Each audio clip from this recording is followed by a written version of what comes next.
আমি আজকে দাখিল দশম শ্রেণীর বাংলা প্রথম পত্রে পয়লা বৈশাখ প্রবন্ধটি পড়াবো তোমাদের। পয়লা বৈশাখ লেখক কবির চৌধুরী। কবির চৌধুরী 1923 সালের 9 ফেব্রুয়ারি ব্রাহ্মণবাড়িয়ায় জন্মগ্রহণ করেন। তার পিতা আব্দুল হালিম চৌধুরী ও মাতা আফিয়া বেগম। কবির চৌধুরী 1938 সালে ঢাকা কলেজিয়েট স্কুল থেকে প্রবেশিকা ও 1940 সালে ঢাকা ইন্টারমিডিয়েট কলেজ থেকে উচ্চ মাধ্যমিক পাশ করেন। তিনি 1943 সালে ঢাকা বিশ্ববিদ্যালয় থেকে ইংরেজি সাহিত্যে স্নাতক সম্মান এবং 1944 সালে স্নাতকোত্তর ডিগ্রি অর্জন করেন।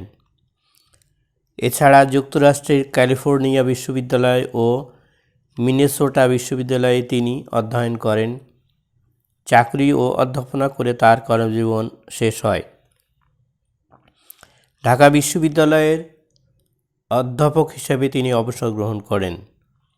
তিনি জাতীয় অধ্যাপক উপাধিতেও ভূষিত হন।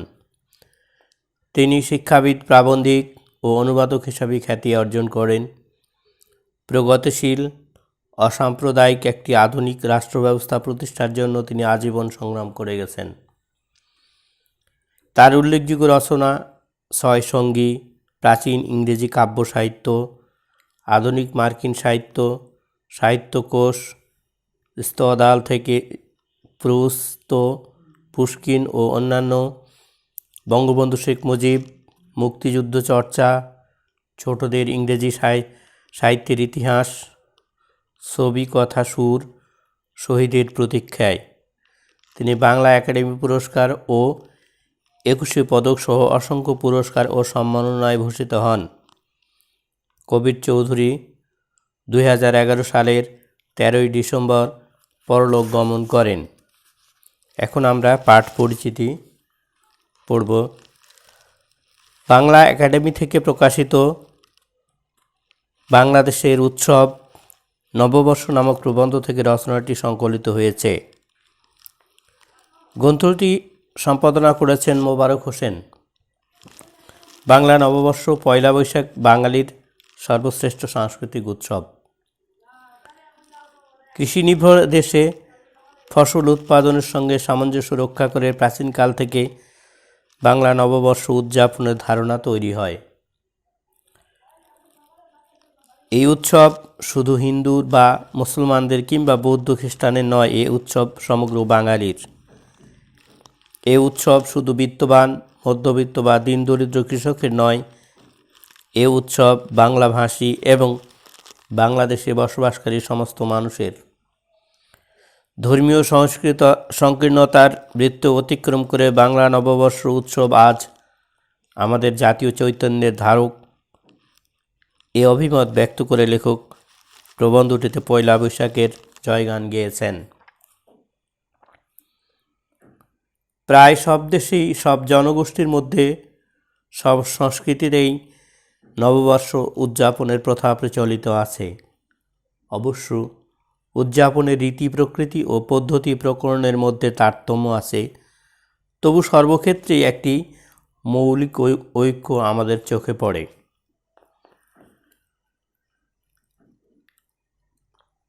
এই নববর্ষ প্রত্যেকটা ক্ষেত্রেই, কি ইংরেজি, কি হিজরি কিংবা বাংলা, সব কিছুতেই নববর্ষের প্রচলন আছে। প্রত্যেকটা ক্ষেত্রে এর রূপ প্রকৃতি আলাদা। এর মধ্যেই একটা পৃথকতা বিদ্যমান। তা হলো নবজন্ম বা পুনর্জন্ম বা পুনরুজ্জীবনের ধারণা পুরানো জীর্ণ এক অস্তিত্বকে বিদায় দিয়ে সতেজ সজীব নবীন এক জীবনের মধ্যে প্রবেশ করার আনন্দানুভূতি। অর্থাৎ পুরনো জীর্ণশীর্ণ ফেলে দিয়ে নতুন করে নবজীবনে উজ্জীবিত হওয়া বা সজীব হওয়ায় এক আনন্দ অনুভূতিকেই এখানে নববর্ষ বলে চিহ্নিত করা হয়েছে। টেনিসন যখন বলেন, ring out the old, ring in the new, ring happy bells across the snow, the year is going, let him go, ring out the false, ring in the true. তখন তার মধ্যে আমরা সেটা লক্ষ্য করি, কবি রবীন্দ্রনাথ যখন বলেন, এসো এসো হে বৈশাখ, তাপ ও নিঃশ্বাস বায়ে, মোমোর সুরে দাও উড়ায়ে, বৎসরের আবর্জনা দূর হয়ে যাক। রবীন্দ্রনাথ বৈশাখকে আহ্বান জানিয়েছেন, এসো সব কিছু আবর্জনা ধুয়ে মুছে নিয়ে চলে যাও, যাক পুরাতন স্মৃতি, যাক ভুলে যাওয়া গীতি, অশ্রুবাষ্প সুদূরে মিলাক। অর্থাৎ পুরাতন যত স্মৃতি সব ভুলে গিয়ে অশ্রু বাষ্প মানে চোখের পানির মতো সব ধুয়ে মুছে যাক গ্লানি, ঘুচে যাক জড়া, অগ্নি স্নানে সূচি হোক ধরা। আর যত প্রকার গ্লানি সব মুছে যাক অগ্নি স্নানে, স্নান গোসলের আগুনের মতো স্নানে সূচি সব ধুয়ে যাক। রসের আবেশ রাশি শুষ্ক করি দাও আসি, আনো আনো আনো তব প্রলয়ের শাক, মায়ার কুজ্ঝটি জাল যাক দূরে যাক। অর্থাৎ সব কিছু দূর করে দিয়ে নতুনভাবে জেগে ওঠার কথা কবি বলেছেন। তখন তার মধ্যে আমরা সেটা লক্ষ্য করি। একজন বলেছেন পয়লা জানুয়ারিকে উদ্দেশ্য করে, আরেকজন লিখেছেন পয়লা বৈশাখকে মনের মধ্যে রেখে, কিন্তু কেন্দ্রীয় ভাবটি উভয় ক্ষেত্রেই এক। অর্থাৎ ইংরেজ কবি টেনিসন পয়লা জানুয়ারিকে উদ্দেশ্য করে তিনি তার অনুভূতি প্রকাশ করেছেন, আর রবীন্দ্রনাথ পয়লা বৈশাখকে উদ্দেশ্য করে তার অনুভূতি প্রকাশ করেছেন, কিন্তু ভাব কিন্তু একটি। পয়লা বৈশাখ বা বাংলা নববর্ষ বাঙালির এক অনন্য উৎসব, তার অন্যতম জাতীয় উৎসব। এর ঐতিহ্য সুপ্রাচীন ও গৌরবমণ্ডিত এবং দীর্ঘ দিন থেকে এই উৎসব উদযাপিত হয়ে আসছে। এর ঐতিহ্য সুপ্রাচীন। অবশ্য কালের যাত্রাপথ ধরে এ উদযাপন রীতিতে নানা পালাবদল ঘটেছে, অর্থাৎ সময়ের পরিপ্রেক্ষিতে নানাভাবে পরিবর্তিত হয়ে এই উৎসব পালন করা হয়ে আসছে। বিভিন্ন সময়ে তা বিভিন্ন মাত্রিকতাও অর্জন করেছে। সুদূর অতীতে এর সঙ্গে কৃষি সমাজের যোগসূত্র ছিল অবিচ্ছেদ্য। প্রাচীন কৃষি সমাজের শীতকালীন নির্জীবতার পর নবজীবনের আবির্ভাবের ধারণার সঙ্গে বাংলা নববর্ষ উদযাপনের বিষয়টি সম্পর্কিত ছিল, একথা ভাবা অসঙ্গত নয়। অর্থাৎ প্রাচীনকালে কৃষকেরা নতুন ফসল ঘরে উঠলে শীতের পর যখন প্রচণ্ড গরমের সময় এই নববর্ষ উদযাপন করে থাকে। এটা কিছুতেই অস্বীকার করার জোর নেই। একসময় গ্রাম বা নগর নির্বিশেষে বাংলার সব মানুষ, সে হিন্দু, মুসলমান, বৌদ্ধ কি খ্রিস্টান হোক, বাংলা নববর্ষে উৎসবে উৎসাহে যোগ দিত। অর্থাৎ এই উৎসবে কি মুসলমান কি খ্রিস্টান কি হিন্দু সব শ্রেণীর মানুষ যোগ দিত। পরস্পরের বাড়িতে যাওয়া আসা, শুভেচ্ছা বিনিময়, খাওয়া দাওয়া, নানা রকম খেলাধুলা ও আনন্দ উৎসব, মেলা ও প্রদর্শনী মিলে সারা বছরের অন্যান্য দিনগুলি থেকে সম্পূর্ণ স্বতন্ত্র হয়ে এই দিনটি গৌরবমণ্ডিত হয়ে উঠত। অর্থাৎ পরস্পরের মধ্যে এ বাড়ি ও বাড়ি যাতায়াত, খাওয়া দাওয়া, নানা রকম খেলাধুলা, আনন্দ উৎসব, মেলা প্রদর্শনী মধ্য দিয়ে বছরের অন্যান্য দিনগুলোর তুলনায় এই দিনটি একটা স্বাতন্ত্র মণ্ডিত হয়ে উঠত। 350 বছরেরও বেশি আগে বিখ্যাত ঐতিহাসিক আবুল ফজল তার আইনি আকবরী গ্রন্থে বাংলা নববর্ষকে এদেশের জনগণের নওরোজ বলে উল্লেখ করেছেন। অবশ্য তার বহু শতবর্ষ আগে থেকে বাংলার মানুষ নানাভাবে এই দিনটি পালন করে আসছে। বিখ্যাত ঐতিহাসিক আবুল ফজল তার আইনি আকবরী গ্রন্থে বাংলা নববর্ষকে এদেশের জনগণের নওরোজ বলে আখ্যায়িত করেছেন। অবশ্য তার বহু শতবর্ষ আগে থেকেই বাংলা নববর্ষ মানুষ পালন করে আসছে। কিন্তু পালাবদলের কথা বলেছিলাম। ঊনবিংশ শতাব্দীর শেষার্ধে ব্রিটিশ ঔপনিবেশিক রাজত্বের দিনগুলি এক পর্যায়ে বাংলা নববর্ষ পালনের মধ্যে এদেশের শোষিত ও পরশাসিত জনগণের চিত্তে স্বাদেশিকতা ও জাতীয়তাবাদী চেতনার প্রতিফলন ঘটেছিল, যদিও সে সময়কার মুসলিম মানুষে এর কোনো গভীর বা প্রত্যক্ষ অভিঘাত লক্ষ্য করা যায় না। বিংশ শতাব্দীর প্রথমার্ধে বাংলা নববর্ষ উদযাপনকে অবলম্বন করে তার জাতীয়তাবাদী অনুষঙ্গের সঙ্গে যে সাম্রাজ্যবাদ বিরোধী চেতনা যুক্ত হয়েছিল একটু লক্ষ্য করলে তা বোঝা যায়।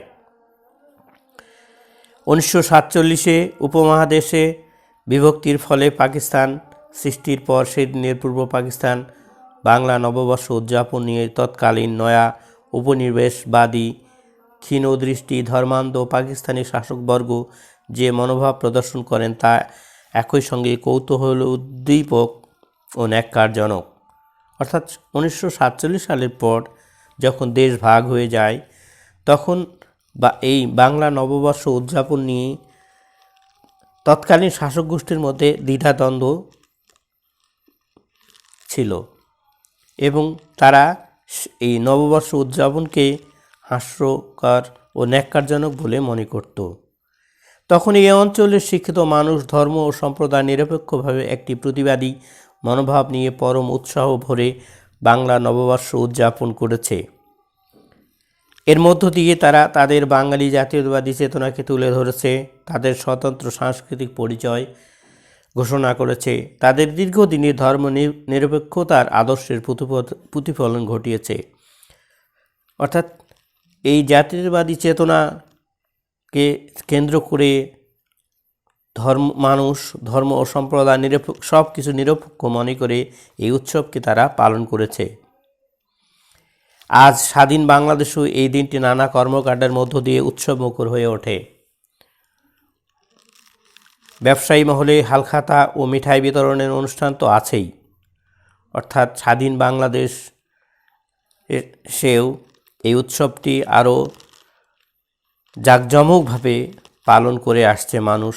ব্যবসায়ীরা হালখাতা বা মিষ্টি বিতরণের মধ্য দিয়ে বিভিন্ন ক্রীড়া প্রতিযোগিতা, প্রদর্শনী, মেলার আসর, সঙ্গীতানুষ্ঠান, কবিতা আবৃত্তি, আলোচনা সভা, বক্তৃতা ইত্যাদি ভাষণ প্রচারিত হয়। তবে যে গ্রাম বাংলা ছিল পয়লা বৈশাখের আনন্দ অনুষ্ঠানের প্রাণকেন্দ্র, আজ অর্থনৈতিক কারণে শহরে, বিশেষভাবে রাজধানী ঢাকায় পয়লা বৈশাখকে উপলক্ষ করে এখন যে চাঞ্চল্য ও আনন্দ উৎসব দেখা যায় তা নিতান্ত মেকি কথা বলা যাবে না।